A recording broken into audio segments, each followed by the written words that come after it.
Hello and welcome to this video all about how to strip down a GPO dial number 71. This is the dial 71 as used on GPO and telecom telephones around about the 1980s. It was a cheaper manufactured replacement for the previous dial 21, which itself was a replacement for the previous dial 12. So this is basically the end of dials before they went to push buttons. In this video we're going to show you how to strip it down, and then in another video we're going to show you how to put one of these back together again.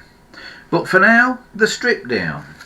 Now your dial will probably start with a cover over here, over the centre, and a dial label like this in it.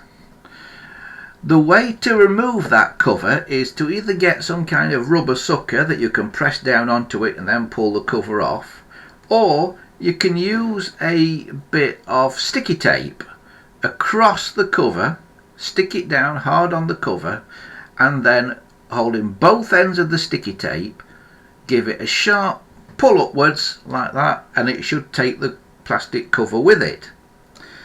Then you can remove your dial label like so, and you'll find a screw in the middle which you have to take out.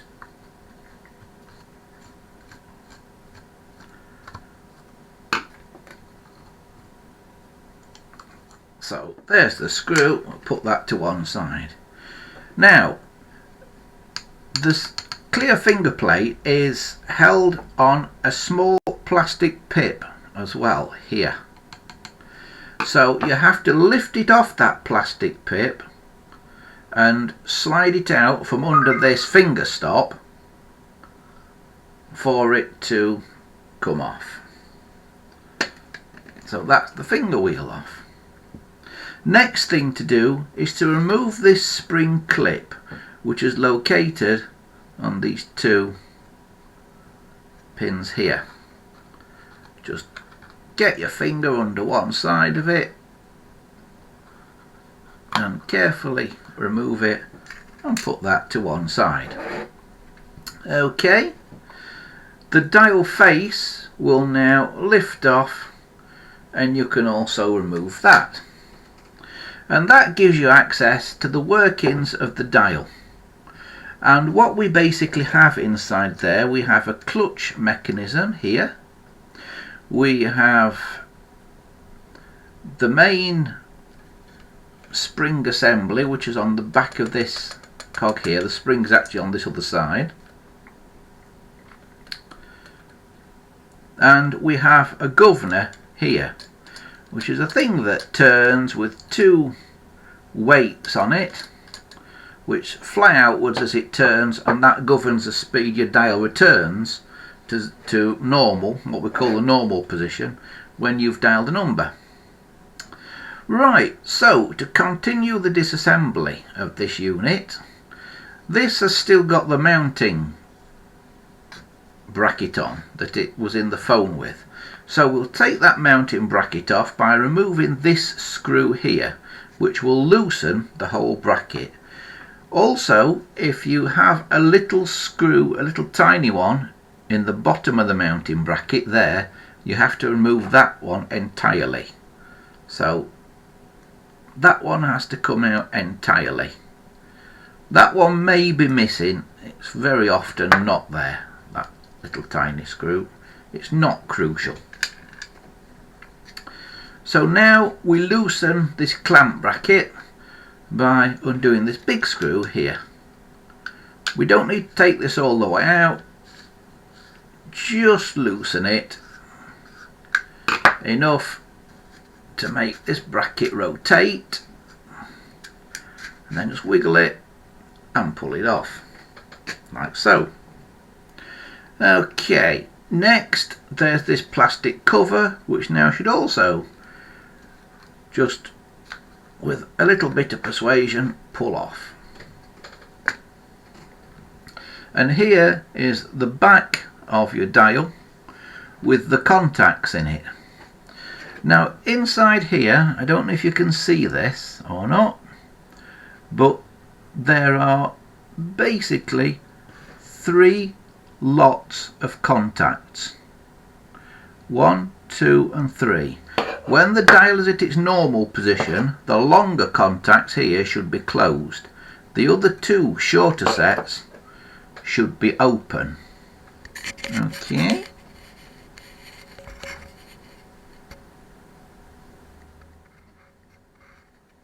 Two shorter ones there should be open, which I hope you can see that they are. If I spin the dial a bit,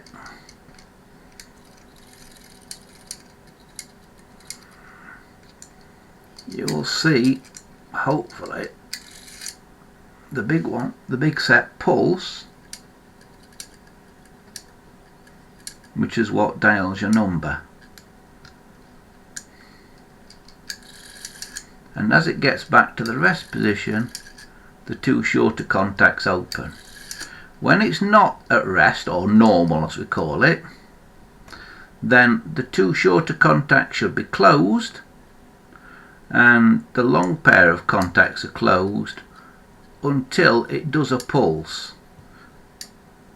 And they will open and close to make a pulse for whatever number you've dialed. If you've dialed, say, a 5, they'll open and close 5 times. If you've dialed a 9, they'll open and close 9 times. But if you've dialed a 0, they'll open and close 10 times. Right, let's start taking this all apart. The first thing that we're going to do at this stage is try to remove this clutch mechanism, which is held in by a bracket here. The way to do this is firstly to remove this pin, which has got a hexagon on it, so you can use a small spanner, or you can often do it very carefully with a pair of pliers. Be careful not to damage the hexagon though. It's not normally very tight. You can just pull it off like that. And then also in this bracket is a little screw down here. You see that?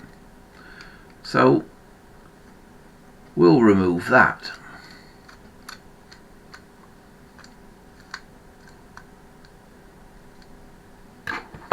And the screw stayed in there, but that's okay.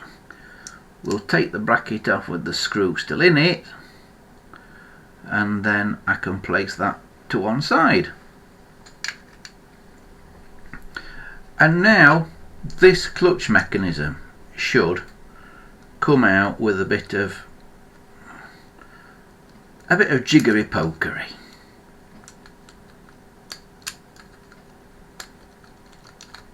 And there it comes.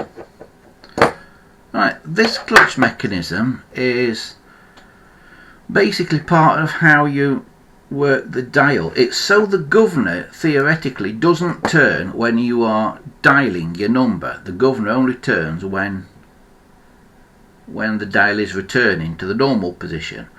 And you will see a small, normally a small metal gear on the end of this bigger wheel. The big one is often plastic, but the small one is usually metal. Hold the small one between your thumb and finger and turn the big one, and it should turn that way.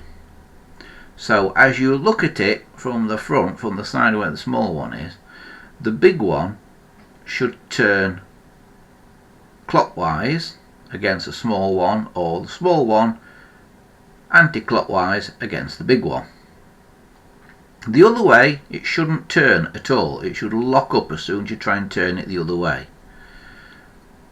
Okay, and this one is working perfectly. They do sometimes benefit from a little bit of oil dropping down the back there. So that's the clutch mechanism. Right, Next thing we're going to try and remove, I think, can be the finger stop.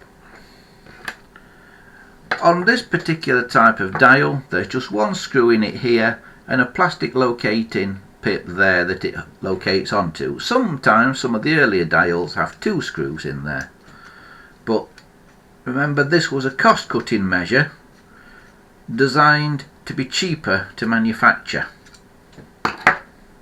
So only one screw, which we can take out like so. Okay, we will now remove this black outer part from the dial, this black plastic surround. Sometimes you'll find a screw in here which might locate it. This particular dial doesn't have one, because sometimes the odd screw gets lost here and there. So sometimes there'll be a screw in there. If you find one in that hole there, take it out.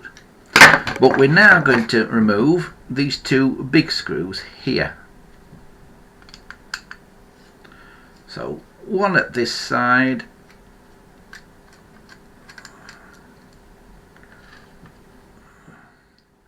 and one at this side. And the moment you do the second one, you'll feel this come loose, and I'm going to drop that screw back in there just so we know where it goes later. Okay, now we're getting there. Right, the next thing to do is to remove the contacts, the block with the contacts in. Now when you remove these, this little grey thing that flips over when you dial will be loose. It's only held in by that long contact, so don't lose that when you undo this. Flip this over and you'll see a screw on the back just there. That's the one we have to remove, and this black block is also located with a little peg through a hole there. So we undo this screw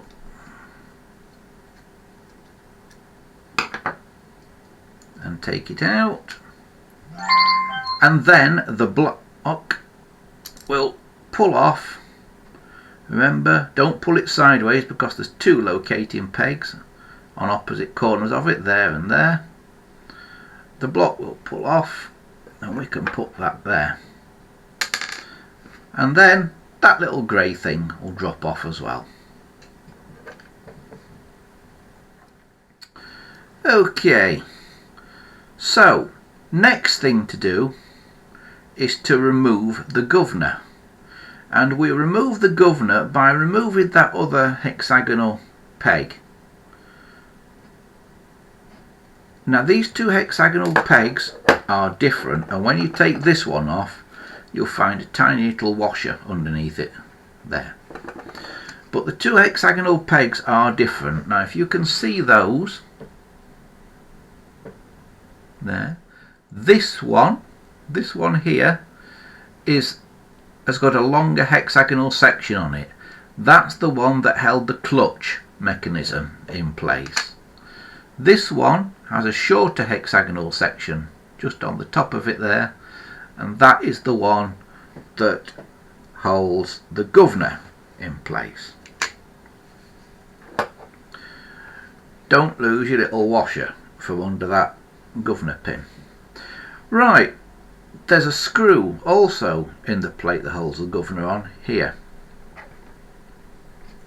Just before I take that screw out, when this comes apart, it will leave this end of the governor here, this end with the adjuster on. So take this screw out and then you'll see it all begin to fall to pieces.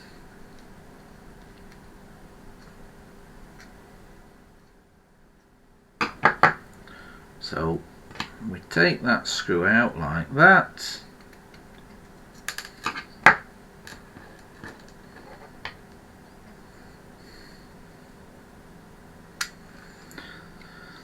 Then we can remove the governor assembly. The cap will come off separately like that.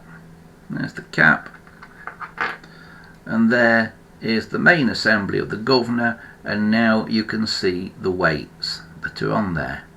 If your dial is returning too slowly and it's properly lubricated but it's still returning too slowly, by bending these metal strips here inwards, it will make the dial return faster. If your dial is returning too fast, bend these outwards very slightly and it'll make it return slower. Okay, now all that's left of the governor now is a small machine screw which goes through a bracket which has got a lock nut on it. That is to adjust the governor in its bearings at the end, so it doesn't run too sloppy, but it also doesn't run tight. Okay, I'm not proposing to take that adjuster out of there because we're going to be rebuilding this dial and that is set how it needs to be at the moment, so I'm not proposing to take that out and mess with it. Right, next thing now is the spring, and this is the final part. Now this is the only part that can be a little bit dangerous if the spring flies out and gets you in the face or something, but it shouldn't do that, and you'll see why it shouldn't do that in a moment. But notice the spring is under here where this screw is. The spring is in here, which was the back of the dial. This was inside when we took the face off the dial, and this grey plastic casting here, this grey moulding, this has got a little peg on the back of it which goes up against this metal stop here when the dial goes back to its normal position. Can you see that? That little grey piece there going up against that stop. That's important when we come to put it back together later. But for now we hold that side, the grey part, and this side, the white part, together, and we take out the screw. Now the dial will try to turn when you do this. You've just basically got to hold it in such a way that it doesn't turn.